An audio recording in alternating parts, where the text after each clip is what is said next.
y những bệnh bây giờ lắm tại đây phải có những dịp từ anh chị to dòng cắm hết bay rồi được chưa kìa một quý kìa mà ra giờ chị đi sắp thì ra này cổ có đây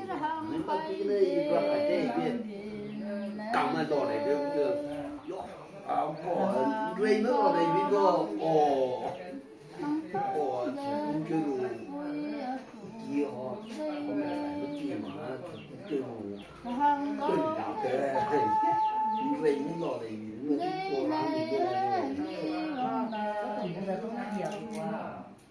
gì á có tiếng dầu à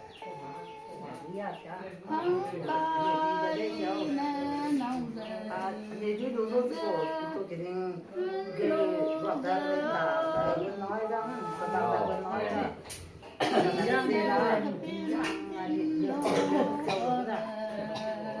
Nông đất giờ Nằm thì trên nằm cái bể này, nằm thì cũng trên nằm thì khi cái bể này á, nó hoặc là con nằm thì cổ quê quê quê quảng nha,